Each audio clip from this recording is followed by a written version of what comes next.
Hey, welcome back to the Disney Plus Everyday Challenge, and today we have Chang Can Dunk. This is a Disney Plus original film, I believe. Came out 2023. It's an hour and 49 minutes long, and it's a statement, but it's also first posed as a question. Can Chang dunk? And who's Chang? Well, it's a young actor named Bloom Lee who plays Chang. He is Asian American kid. Apparently, I think from the license plates I could see in the film, from Connecticut, and he loves basketball. He's passionate about basketball in every way, shape, and form, and he loves Kobe Bryant.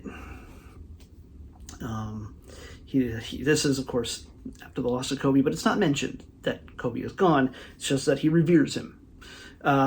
He's a nice enough guy. He's not exactly popular, and it's not exactly like he can get on the basketball team. Why? Well, due to the tendency that many Asian kids tend not to be egregiously tall, and that affects his ability to, get picked to play.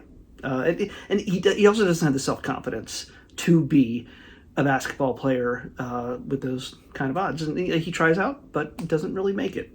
And of course, he has, there's always kind of always a rivalry. Somebody else in school who's maybe more popular, better looking, also after the same girl you're interested in. Hey, there's a new girl in town. Her name's Christy, and she's played by Zoe Renee, and she has interests that Chang pretends to like. And by the way, the whole structure of this does really sound a lot like a Disney Channel movie. Like, you kind of figure that, well, okay, what's the goal here? Well, Chang wants to be able to play basketball. And it's not just that. At some point, he gets so frustrated with the fact that this other kid, who is, what's his name?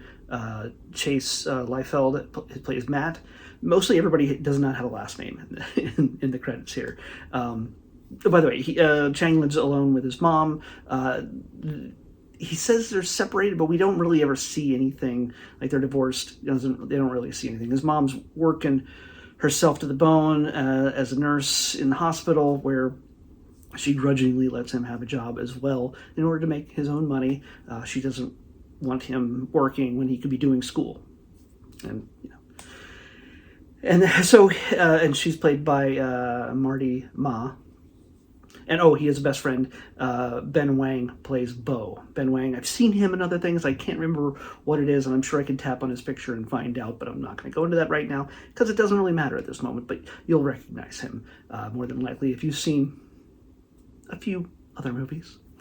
So basically, when it comes right down to it, Chang has a crush on Christy, and Matt also is kind of wooing her, and it comes to a head when Chang challenges Matt and says, "Hey, I can dunk." And Matt's like, "Hey, does anybody think that Chang can dunk? Come on!" And everybody laughs at him, mocks him, and he's like, "No, give me like a number of months, like till the end of a season or whatever is over. Give me this time, and I will change how you see me. I will be able to dunk." And by the way, he doesn't. I can't really tell how tall he is. He doesn't seem like strangely short. I think his friend is short. I think Bo is shorter. I think Christy is shorter. I don't know. He just doesn't seem that short to me. I guess in order to make this more plausible. Because does he dunk at some point? I'm going to spoil this little part. Chang can dunk. But that's not the whole story. We come to that realization maybe a little further, maybe not even a little past halfway through the film.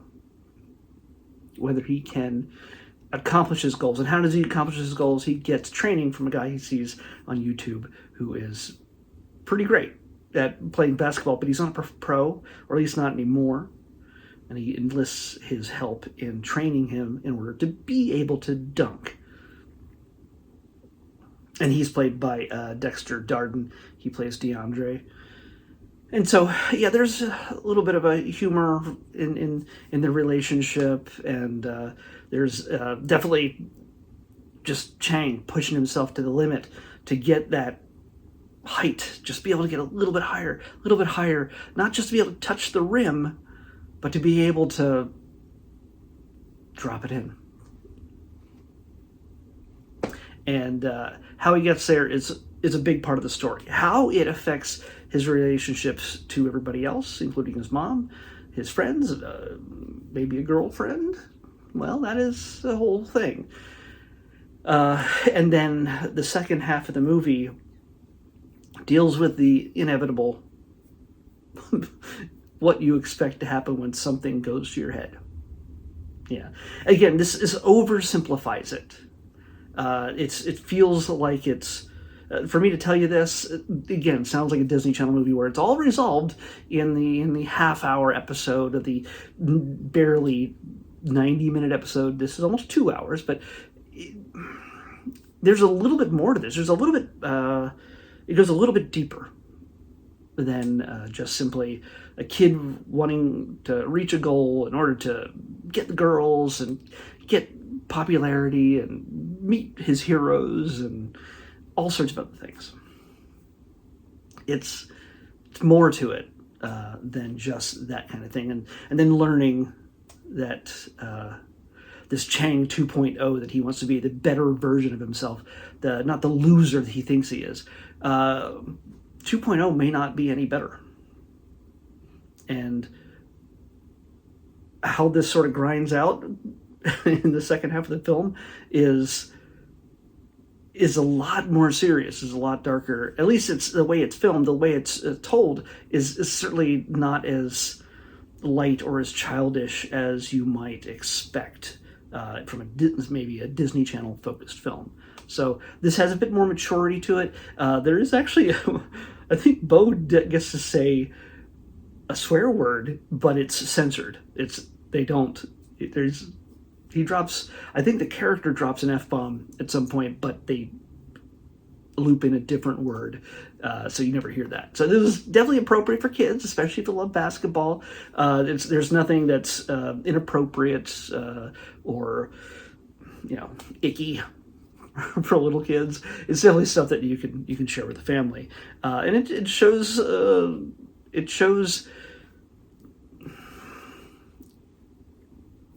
an understanding of trying to understand who you are and why you do these things, and why are these things important to you. That's kind of the hook on these stories in the end.